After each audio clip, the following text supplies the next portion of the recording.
네, 원래 그 사무엘서는 그 열왕기서하고 같이 붙은 책이었습니다. 그래서 그 한 권 안에 사무엘상하, 열왕기상하가 같이 들어 있었던 거죠. 이건 역사서로서 이스라엘의 그 500년의 역사를 담고 있는 책이었습니다. 그것이 사무엘서와 열왕기서로 나누어졌고, 또 사무엘서도 사무엘상하, 열왕기서도 상하 이렇게 나누어졌습니다. 우선 사무엘서만 보면, 상하를 보면은 네 사람의 중요한 인물이 나옵니다. 남자들만 얘기해서 죄송합니다만은 거기에 엘리 제사장이 나오고, 사무엘 선지자가 나오고, 사울 왕이 나오고, 다윗 왕이 나옵니다. 이 네 사람의 리더십을 우리가 이렇게 한번 살펴볼 필요가 있고요. 열왕기서에는 물론 많은 왕들이 나와 있죠. 그렇지만은 이 사무엘서에 나와 있는 네 사람만 잘 살펴보면 기준이 생겨서 열왕기서에 나와 있는 왕들이 잘했는지 잘못했는지, 좋은 왕인지 좋지 않은 왕인지 금방 구분을 할 수가 있게 되어 있습니다. 어쨌든 이 사무엘서에 나오는 네 사람의 지도자 가운데 둘은 주로 종교 지도자 같고 둘은 정치 지도자 같은데, 그러나 사실은 하나님 앞에 보면은 별로 구분이 없어요. 똑같이 갖춰야 되는 게 뭐냐면 영성입니다. 바른 영성을 가지면 바른 정치 지도자도 되고 바른 종교 지도자도 됩니다. 그런데 바른 영성을 갖지 못하면 종교 지도자라도 형편없이 되고 정치는 더 말할 것도 없죠. 그래서 영성의 색깔은 다양할 수 있지만, 그러나 바른 영성을 가져야만 하나님께서 지도적인 인물로 쓴다 하는 이야기입니다. 영성의 리더십, 여기서 얘기하는 것은 세속의 리더십하고 좀 다릅니다. 세속의 리더십은 주로 자기가 중심이 돼가지고 자기 확신에 차서 야심을 가지고 다른 사람 앞에 군립하면서 명령하면서 지배하면서 또 자기의 영광을 추구하면서 성공을 추구하면서 다른 사람을 때로는 희생시켜가면서 수단과 방법을 가리지 않고 그 다음에 경쟁하면서 자기의 업적을 쌓는 데 주로 많은 관심을 두고 있는 것은 세속적인 리더십입니다. 이런 사람은 뭔가 성취함으로써 만족을 얻으려고 하는데 과정보다는 결과를 더 중시하고 있고요. 이런 사람들은 성취의 표상에 집착하는 경향이 많아서 성취욕과 욕망에 사로잡히고요. 이런 사람들은 경쟁적인 경향을 띠고 살아가기 때문에 스트레스가 굉장히 많고요. 또 비정상적으로 바쁜 경우가 대다수입니다. 이게 세속의 리더십이에요. 그러나 영성의 리더십은 하나님 안에서의 소명의 확신을 가지고 하나님의 뜻을 하나님의 방법으로 수행하려고 노력하고 하나님께 순종하고 하나님께 영광을 돌리기 위해서 나아갑니다. 사랑, 믿음, 그리고 헌신, 섬김, 이런 성품들이 굉장히 중요하고요. 결과도 중요하지만 과정을 어떻게 잘할 것인가의 생각도 많이 하고 있습니다. 결국 이 사람들은 하나님의 계획에 따라서 일하고 성령님께 의존해서 살아가고 사람들을 이끌되 하나님이 원하시는 자리로 그를 이끌어 나아가려고 하고, 그리고 이들의 삶은 믿는 자들 뿐만 아니라 믿지 않는 불신자들, 세상에도 선한 영향력을 미치는 사람들, 이 사람을 영성의 리더십, 리더, 이렇게 저는 얘기를 하고 싶은 겁니다. 자, 오늘 그런 인물 가운데 한 사람 사무엘을 선택을 했는데, 이 사무엘은 사사시대와 왕정시대에 걸쳐서 있으면서 연결고리 역할을 한 사람이고 결국은 킹메이커, 사울과 다윗 왕을 세우는 역할도 했던 사람이 바로 이 사무엘입니다. 이 사무엘은 삼중직을 가지고 있었어요.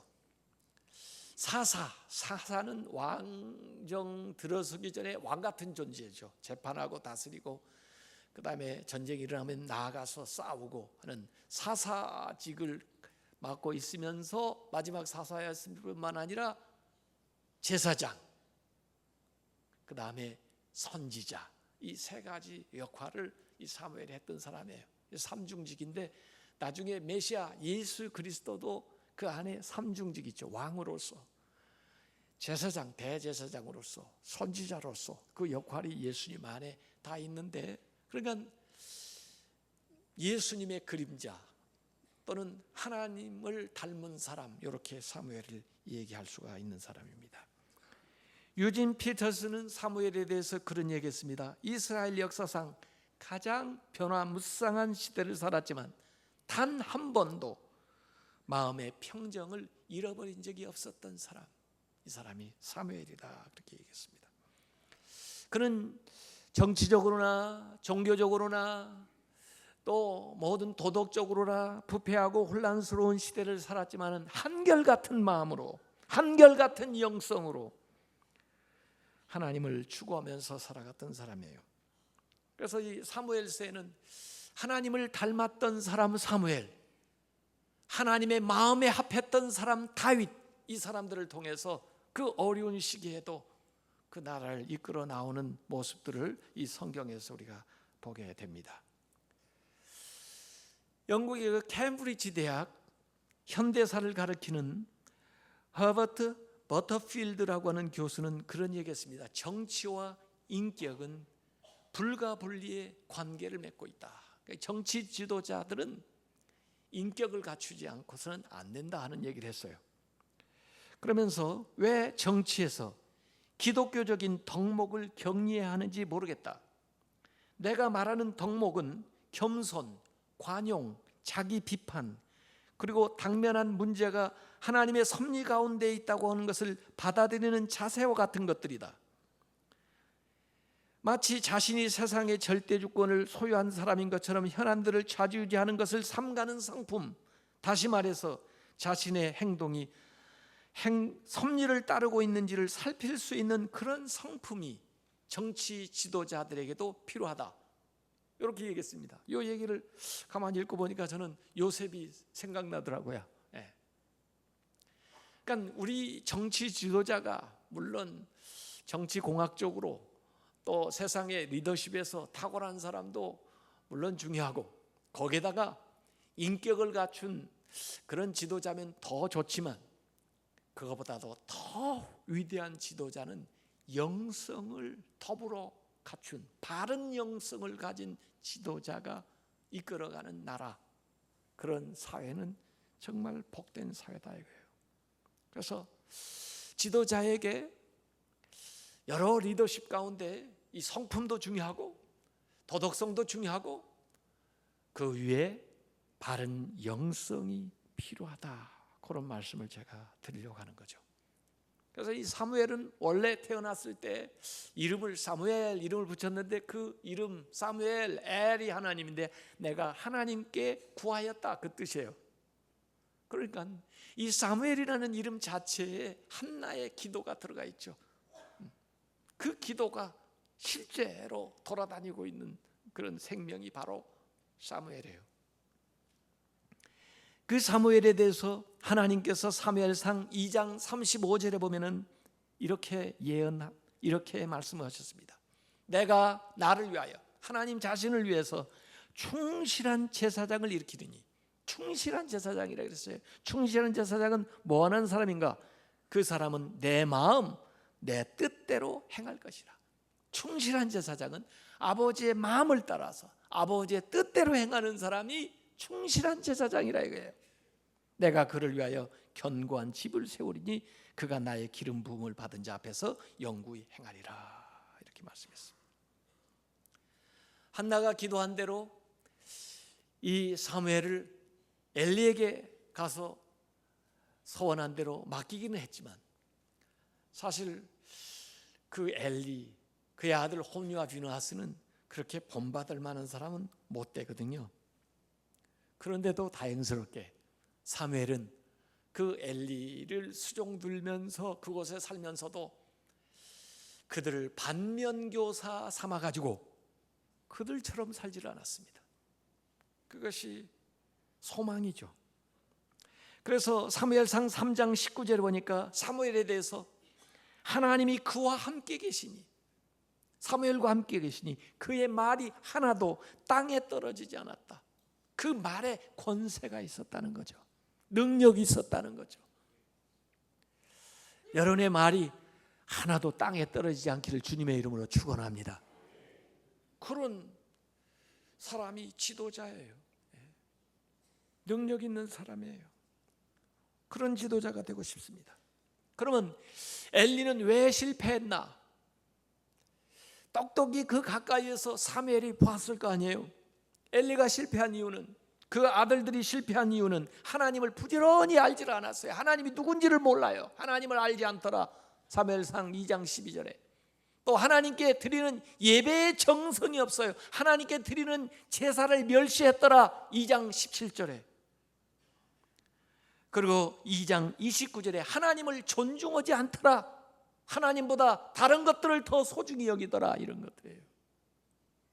이런 사람은 실패하게 되어 있습니다. 결국 그들이 하는 일이 뭐예요?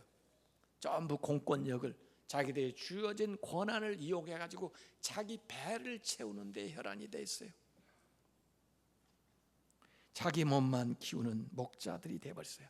영적으로 아주 타락해버렸습니다. 그러니까 자연히 눈이 흐려져 가지고 또 영적으로 흐려져 가지고 하나님의 말씀이 더 이상 들리지 않고, 그리고 하나님이 보여주시는 비전이 보이지 않았다고 사무엘상 3장 1절에 기록되어 있어요. 영적 암흑기로 빠져드는 거예요.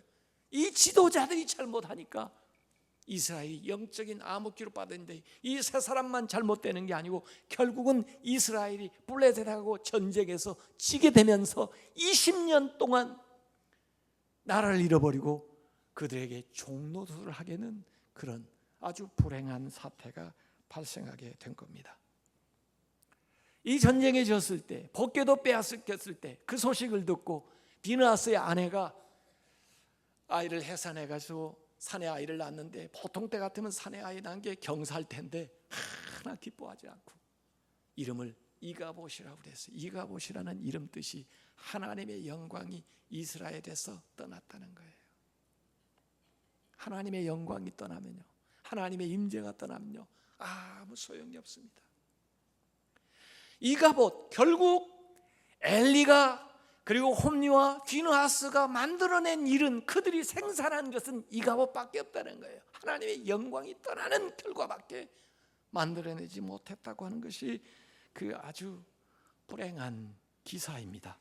그들의 죄의 영향력이 얼마나 컸든지 20년이 지나도록 블레셋에게 종노릇을 해야 되는 그런 지경으로 빠져들게 된 거, 이것을 어린 사무엘이 목도르면서 얼마나 마음속에 다짐을 했겠어요. 얼마나 각오를 했겠어요.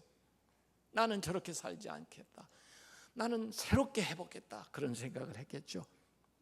결국 20여 년이 지난 다음에 이 사무엘이 백성들을 미스바에 모이게 한 다음에 사무엘상 7장에 보면 미스바의 부흥운동을 일으킵니다. 하나님 앞에 돌아오는 영적인 운동을 일으켜서 이 모든 일들을 회복하는 이야기들이 성경에 나오죠. 자, 이 엘리의 실패만 있었던 게 아닙니다. 사울 왕도 왕으로서 실패를 했습니다.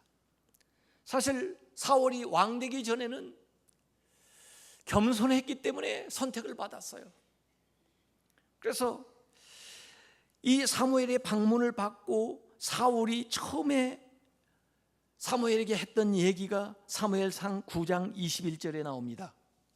나는 이스라엘 지파 중에서 가장 작은 지파 베냐민, 야곱의 아들 중에 12번째 제일 막내가 베냐민인데 그 베냐민 지파 사람이 아닙니까? 또 나의 가족은 그 베냐민 지파 중에서도 가장 미약하지 않습니까? 제일 미약한 저한테 와서 제가 이스라엘의 왕이 된다니, 이게 말이 되는 얘기입니까? 정말 겸손했어요. 겸손함으로 그가 왕이 됐습니다. 그러나 나중에 얼마 지나지 않아서 왕을 하면서 아마 자신감도 생겼는가 보죠. 또 자기가 대단하다고 생각을 했나 보죠. 또 많은 사람들이 자기를 따르니까 자기가 뭔가 능력이 있다고 생각했는지 몰라요. 그래서 교만한 일들을 저질렀습니다. 그때 사무엘상 15장 17절에 보면은 사울에게 와서 이렇게 얘기합니다. 왕이 스스로 작게 여길 그때에는 하나님께서 당신을 높여서 이스라엘 지파의 머리가 되게 하지 아니하였습니까? 여호와께서 왕에게 기름을 부어 이스라엘 왕을 삼으셨는데 왜 이렇게 당신은 달라졌느냐? 왜 이렇게 당신은 변했느냐? 하고 얘기하는 거죠. 지도자의 자질 가운데 하나님 앞에 자신을 낮추는 겸손이 필요하다는 거예요. 겸손할 때는 하나님이 성령을 부어주시고 하나님께서 새 마음을 주시고 새 사람이 되게 하시지만은 스스로 된 줄 알고 교만할 때는 하나님께서 그를 떠나신다는 겁니다. 사울은 사실 전쟁에서 많은 승리를 얻었습니다. 전쟁에서는 승리를 했지만은 믿음에서는 그러나 실패를 했습니다. 하나님의 거룩한 전쟁을 자기의 욕망을 채우는 탐욕의 전쟁으로 만들었습니다. 하나님이 주신 승리를 가지고 자기의 공력을 나타내는 자기를 위한 기념비를 세우고 다녔습니다. 하나님이 주신 그 승리의 전리품을 가지고 자기의 욕심을 채우고 사람들의 인기를 얻기 위해서 세상적인 술수를 부렸습니다. 그리고는 자기의 라이벌이 될 만한 사람, 이런 사람들은 시기하고 경쟁하면서 자기의 정욕과 군사력을 그들 잡고 죽이는 데 소진해요. 이 사람의 인생의 중심은 하나님이 아니라 사람이에요. 사람이 뭐라고 말하는지, 세상에서 내가 어떤 사람이 되는지가 더 중요한 거예요. 이 사울이 잘못되는 계기를 가만히 보니까요, 사람들이 다윗이 골리앗을 죽인 걸 보고 사울은 천천히요 다윗은 만만히로라 그 얘기를 듣고는 화가 난 겁니다. 전쟁에 승리를 얻은 게 문제가 아니에요. 저 다윗 저 녀석이 내 라이벌이 되겠구나. 그래가지고는 계속해서 자기도 쫓기는 삶을 살고 그러면서 남을 계속 괴롭히고 쫓아다니는 그런 삶을 사는 거예요. 사무엘상 15장에는 아말렉과 전쟁해가지고 큰 승리를 얻기는 얻었는데 하나님이 주신 승리인데 하나님께 영광을 돌리지 않고 그걸 가지고 전리품 가지고 자기를 위해서 취할 때 그때 사무엘이 사울에게 나타나서 한 얘기입니다. 그때 그 사무엘상 15장 9절에 보면요, 사울이 한 얘기가 그대로 나옵니다. 사울이 한 행동이 나와 있습니다. 사울과 백성이 아각과 그의 양과 소의 가장 좋은 것 또는 기름진 것과 어린 양과 모든 좋은 것을 남기고 진멸하기를 즐겨 아니하고 가치 없고 하찮은 것은 진멸하니라 그랬습니다. 하나님 분명히 가서 모든 걸 다 진멸하라 했는데 진멸하기는 진멸했는데 가치 없고 하찮은 것은 진멸하고 그러나 좋은 것, 기름진 것, 아름다운 것 이런 것들은 남겼다고 그랬어요. 이거 어디서 들어본 것 같지 않습니까? 홈리와 비느하스 때 앞에 일을 보니까요, 사무엘상 2장 13절부터 17절까지 보니까요, 사람들이 제물을 하나님 앞에 드리기 위해서 제사 드리기 위해서 제물을 가져오는데 이 홈리와 비느하스가 좋은 거, 기름진 거, 먹을 만한 거, 자기 좋아하는 것은 전부 남기고 그 다음에 자기 안 먹을 거, 쓸모없는 거, 낮은 거 이런 걸 갖다가 태워드리는 거예요. 기왕에 태우는데 뭐 하나님 이것은요 우상 섬기는 겁니다. 살아계신 하나님 앞에 그럴 수는 없는 겁니다. 이들이 전쟁 났다고 법궤를 가지고 가는데요, 하나님이 안 계시면요 그건 미신입니다. 살아계신 하나님을 믿지 아니하고 형식적으로 드리는 그 제사를 하나님이 받으시겠어요? 하나님이 그걸 모르시겠어요? 그리고도 나중에 사무엘한테 책망을 받으니까 내가 이 남긴 것은 하나님께 제사를 드리려고 남긴 것이라고 핑계를 대는 거예요. 이를테면 나의 불순종은 하나님께 제사 드리기 위함입니다. 선한 동기에서 불순종했다는 거예요.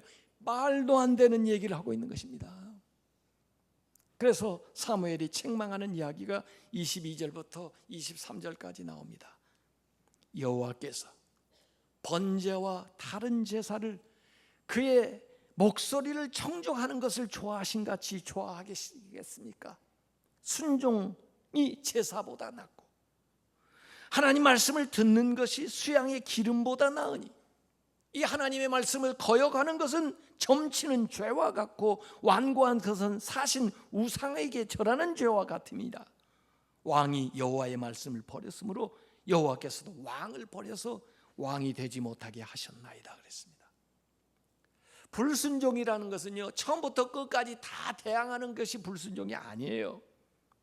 불순종이라는 것은 순종하는 것이 다 보이지만 그 중에 사소한 몇 가지를 자기 멋대로 하는 게 불순종입니다. 물론 핑계도 있죠. 그러나 하나님이 보실 때는 불순종입니다. 부분적인 순종, 그것이 바로 불순종이에요. 그것은 바로 죄고, 그것은 하나님을 반역하는 거고, 그것은 우상 숭배와 같고, 그것은 완약한 거고, 그건 하나님의 말씀을 저버리는 건데 하나님을 저버렸기 때문에 하나님도 그를 버린다는 거예요. 이 선언을 들었으면 하나님 앞에 회개하고 자복을 해야 될 텐데 사무엘의 옷자락을 붙들고 가려고 하는데 옷자락을 붙들고 옷이 찢어질 정도로 옷자락을 붙드는 거예요. 그러면서 부탁하는 걸 가만히 보니까요, 내가 하나 청하는데 내 백성의 장로들 앞에 또 이스라엘 사람들 앞에서 나를 높여서 나와 함께 제발 같이 좀 가달라고 그래요. 아유, 하나님 앞에 회개하는 게 아니고요, 사람들 앞에 자기 체면 좀 살려달라는 거예요. 에? 당신이 이렇게 나를 뿌리치고 하면 내가 사람들에게 이제 뭐이 되느냐 이런 거죠. 그러니까 사람들 앞에서, 장로들 앞에서 내 체면 좀 살려달라, 그걸 매달리느라고 옷자락이 찢어지는 거예요. 그러니까 사람의 세평, 자신의 체면, 여기에는 지극하게 관심을 두면서도 하나님이 나를 어떻게 생각하시는지, 하나님 앞에 내가 어떤 사람인지는 별로 관심 없는 사람, 이 사람이 하나님의 일을 하는 사람이라고 볼 수가 있습니까? 결국 믿음으로 순종하는 삶, 겸손하게 살지 않으면 시류에 편성해서 살아가면서 자기의 업적이나 쌓으면서 이름을 내려고 했던 이런 사람들은 사울의 인생처럼 되고 마는 겁니다. 사무엘은 이 사울에게서 하나님의 촛대가 옮겨지는 것을 분명히 본 거예요. 돌아가가지고 사무엘상 15장 35절에 보니까 사무엘이 죽는 날까지 사울을 다시 가서 보지 아니하였으니 이는 그가 사울을 위하여 슬퍼함이었고 사울을 위해서 슬퍼하면서 우는 거예요. 또 여호와께서는 사울을 이스라엘의 왕으로 삼으신 것을 후회하셨더라. 몇 날 며칠 우니까요, 하나님께서 너 언제까지 이렇게 울고만 있을 거야? 내 마음에 합한 사람을 세워야 될 거 아니야. 그래가지고 왕을 세우는 일을 하는데 다윗을 찾는 과정에서도 사무엘이 하나님의 마음을 배운 게 있어요. 이새의 집에 가서 아들들을 이새가 불러들이는데 이새도 모르고, 또 사무엘도 큰아들 엘리압부터 보니까 아주 기골이 용모가 뛰어난 게 저게 왕지인가 보다 생각했는데 하나님이 자꾸 아니라 하시고, 그러면서 하나님께서 이 사무엘에게 들려주신 말씀은 사무엘상 16장 7절에 나와 있어요. 내가 보는 것은 사람이 보는 것과 같지 아니하니 사람은 외모를 보거니와 나 여호와는 중심을 보느니라. 중심을 보는 하나님이래요. 어떤 청년은 말해요, 교회 오면서 배꼽 티를 이렇게, 야 교회 오면서 왜 그러니 그랬지, 하나님 중심을 보신다고 그랬어요. 제가 중심 배꼽 티 안 입고 와도 하나님은 다 보셔요. 다 보겠어요. 하나님 중심을 보신다. 그래, 아버지도 몰라보고 사무엘도 사실 몰라볼 뻔했는데 하나님께서 그 다윗 다윗을 만나니까 내 마음에 합한 자다, 내 마음하고 통한다는 거예요. 그래서 사무엘은 이런 것을 통해서 자기의 영성이 형성이 되는데, 그 사무엘이 가지고 있었던 영성 가운데 제일 먼저는 기도의 영성입니다. 기도 영성. 어머니에게서 온 거죠. 바로 자신이 기도의 응답인 것처럼 그는 기도하는 삶, 예배하는 삶을 살았어요. 미스바에서 부흥운동을 일으킬 때도 기도 운동으로 시작한 거예요. 우리가 기도를 회복하고 하나님 앞에 회개하고 하나님 앞에 전적으로 헌신하고 돌아갈 때 20년 동안 우리가 종로를 했지만 여기서 벗어날 수 있다고 하는 것을 사무엘이 이 얘기하고 나온 거예요. 사무엘상 7장 5절에 온 이스라엘의 미스바로 모이라, 내가 너희를 위하여 여호와께 기도하리라. 그리고 결국 기도로 승리를 했어요. 에베네셀, 도움의 돌을 쌓는데 자기를 위한 기념비가 아니에요. 자기들을 위한 기념비가 아니에요. 하나님께서 여기까지 도우셨다, 하나님께 영광 돌리는 거예요. 하나님을 기억하자는 기념비를 세우는 거예요. 사울하고 다릅니다. 그리고 사무엘상 12장 23절에 보면 나는 너희를 위하여 기도하는 죄, 기도 쉬는 죄를 여호와 앞에 결단코 범하지 아니하고 선하고 의로운 길로 너희들을 가르치겠다 그랬습니다.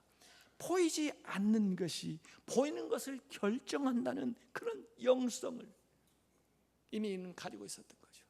보이는 세계는 보이지 않는 것이 결정하는, 그 보이지 않는 것의 핵심이 영성이에요. 영성. 그래서 우리가 세상에 지켜야 할 게 많죠. 오늘 잠언 4장 23절에 모든 지킬 만한 것 중에 뭘 지켜야 돼요? 건강도 지켜야 되죠, 가정도 지켜야 되죠, 직장도 지켜야 되죠, 사업도 지켜야 되죠, 물질도 지켜야 되죠. 모든 지킬 만한 것 중에 더욱 네 마음을 지켜라. 마음을 최우선으로 지켜라는 거예요. 왜? 생명의 근원이 거기에서부터 나오기 때문에. 다른 건 좀 잃어버려도 다시 회복하기 쉽지만은, 회복할 수 있지만은 마음이 사라지면은, 영성이 사라지면 어떻게 되겠느냐 그 말이죠. 기도 영성. 그러가면 순종 영성이에요. 순종 영성. 세상의 어떤 것보다도 하나님을 제일 소중하게 여기고 하나님을 존중하는 거예요. 여러분, 사무엘상하 성경의 열쇠 구절은 사무엘상 2장 30절 말씀입니다. 지난 주간에 우리 교회에서 우리 지방의 장로님, 목사님들 이렇게 모여서 예배했어요. 그때 제가 설교했는데, 제가 전체 성경 말씀이든 뭐든 따라하라고 하지 않잖아요.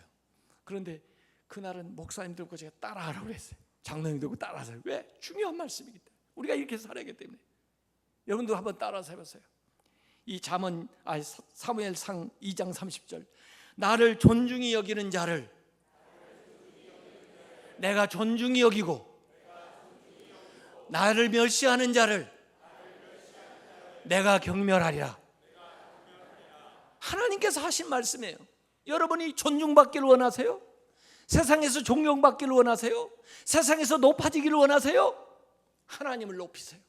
하나님을 높이시면은 하나님이 여러분을 높여줘요. 하나님을 우습게 알면요, 하나님께서 경멸한다고 그랬어요. 여러분, 한나 같은 여자도 하나님을 높이니까 얼마나 위대한 여인이 됐어요. 엘리같이 대단했던 사람도 하나님을 우습게 여기니까 얼마나 형편없게 됐어요.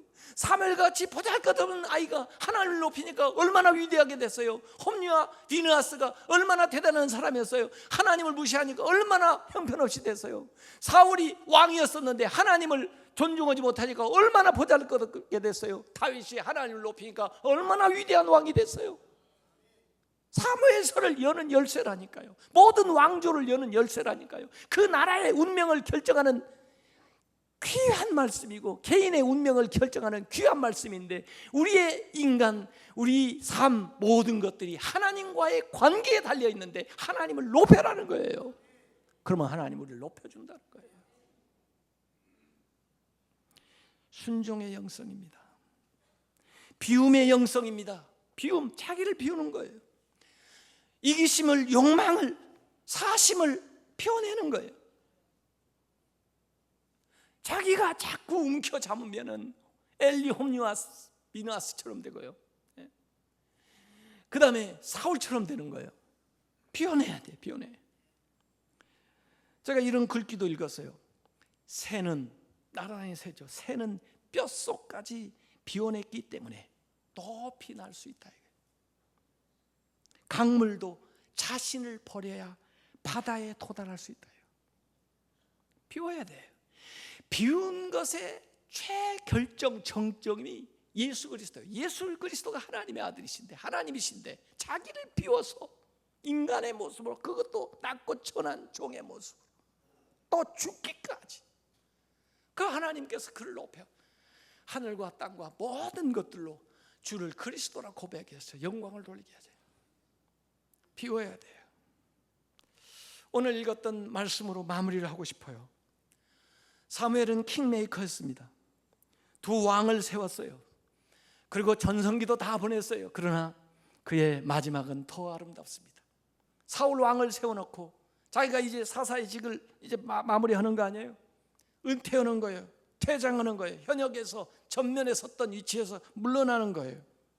정상에 오르는 것도 힘들지만은 이렇게 하산을 잘해야, 이것도 준비해야.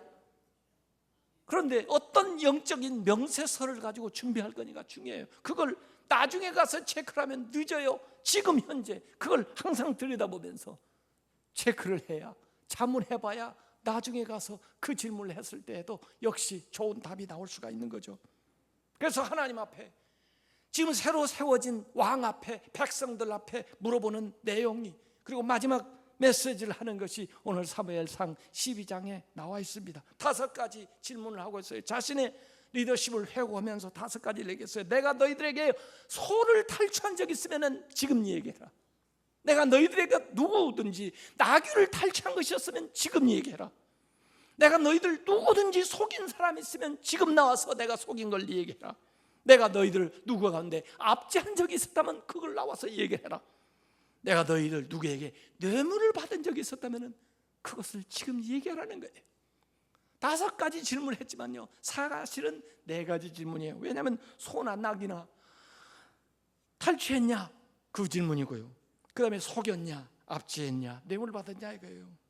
그랬다면 내가 지금이라도 그걸 다 변상하게 갚겠다는 거죠. 이 이야기는 자기에게 주어졌던 권한과 직분을 남용을 한 적이 있느냐 이거예요. 이걸 가지고 내가 사욕을 챙긴 거 있더냐 이거예요. 그것이 있다면 지금 얘기하라는 거예요. 그랬더니 백성들이 4절에 뭐라고 답변했습니까? 당신이 우리를 속이지 아니하였고 압제하지 아니하였고 누구의 손에서든지 아무것도 빼앗은 것이 없나이다. 우리나라 정치 대통령이든 누구든 하여간 은퇴할 때, 또 목회자든 누구든 은퇴할 때 요 질문해가지고 요 답이 좀 나왔으면 좋겠어요. 그러지 않으니까 말로가 안 좋잖아요. 이런 사무엘의 영성을 본받고 싶습니다. 그는 성직자로서 평생을 깨끗하게 투명하게 살았습니다. 그는 온 백성의 지지와 신뢰를 받으면서도 왕이 되는 것을 거부했고 자기의 본분을 지켰고, 그가 킹메이커의 역할은 수행했지만 어떤 권세나 반대 급부를 원하지는 않았습니다. 그는 민족이 위기를 받을 때마다 앞장서서 그 국난을 타개하는 중점에 서 있었고, 그가 이렇게 은퇴한 후에는 고향 라마에 돌아가서 라마 나옅 신앙 공동체를 세우고 미래의 젊은 지도자들을 데려다가 비전을 심어주고 말씀을 심어주고 하나님의 영으로 그들을 키우는 일을 하다가 그는 역사에서 사라집니다. 이 사무엘에 대한 마지막 기사가 사무엘상 19장 20절에 나와요. 왜 그게 나왔냐면, 무차별에서 어떻게 사는지 사실 몰랐는데 사울 왕이 다윗을 잡아 죽이려고 쫓아다니다가 전령을 보냈는데 그 전령들이 어떻게 길을 들어가지고 사무엘의 고향까지 가서 보니까 사람들이 모여있는데 보니까 전부 하나님의 성령으로 충만되어 가지고 있는데 선지자의 무리들이에요. 그래서 가서 누가 거기 중점에 서 있나 봤더니 사무엘의 지도를 받고 있는 사람들이에요. 자기들도 거기 갔는데 그 공동체에 들어가니까 자기들도 하나님의 영이 임해 가지고 그 다음에 예언을 하는 놀라운 역사가 일어난 거예요. 신기하니까 사울한테 가서 보고했겠죠. 사울이 또 다른 전령들을 보냈는데 그 전령들이 거기 또 가서 똑같은 경험을 하는 거예요. 하나님의 영에 감동이 돼가지고 예언을 하는 거예요. 또 사무엘이 세 번째 전령들을 보냈는데 이 사람들 역시 그 공동체에 가니까 하나님의 영에 감동이 돼가지고 예언을 해내 신령한 사람들이 되는 거예요. 그래서 나중에는 사울도 거기로 왔습니다. 그런데 사울도 거기에 오자마자 하나님의 영이 감동해가지고 자기 옷을 벗어 제끼면서 그 다음에 예언을 하는, 그래서 속담에 아니 사울도 예언자 중에 있냐, 예언을 하는 자 중에 있냐, 이런 속담이 생길 정도로 불의한 자, 잘못된 사람들조차도 그곳에 오면 변화가 되고 신령한 은혜와 또 하나님의 영감에 사로잡히는 일들이 그 안에서 일어날 거예요. 이 운동을 사무엘이 하고 있었던 거예요. 그 기사가 거기에 나오는 겁니다. 그래서 이 영적인 가마력을 뻗들인 사람, 영적 바이러스를 퍼뜨리고 있었던 사람, 이것이 사무엘의 마지막 기사고, 그리고 나중에 사무엘 상 25장 1절에 사무엘이 죽었다라고 하는 그 기사가 성경의 마지막 사무엘에 대한 이야기로 나오는 겁니다. 이런 영적인 지도자를 갈망합니다. 이런 영적인 지도자가 되시길 바랍니다. 오늘 이 시간 우리 한번 같이 기도하겠습니다. 하나님, 나에게 세상적인 지혜와 능력도 주시지만은 나에게 주님을 담은 성품을 주셔서 정말 도덕적으로나 세상적으로도 정말 감동을 끼칠 수 있는 그런 지도자가 되어주시고, 무엇보다 하나님의 성령으로 저희들에게 충만케 해주셔서 이 영성이 충만한 바른 영성으로 내 자신의 인생을 바로 이끌어 나가고 우리 가정을 바로 이끌어 나가고 교회와 이 사회를 변화시킬 수 있는 사무엘 같은 지도자, 다윗 같은 하나님의 마음에 합한 지도자들이 되게 해주시고 이 땅에 그런 지도자가 많이 나타나게 해 주옵소서. 이 시간 우리 주여 한번 부르고 같이 한 목소리로 기도하겠습니다. 주여,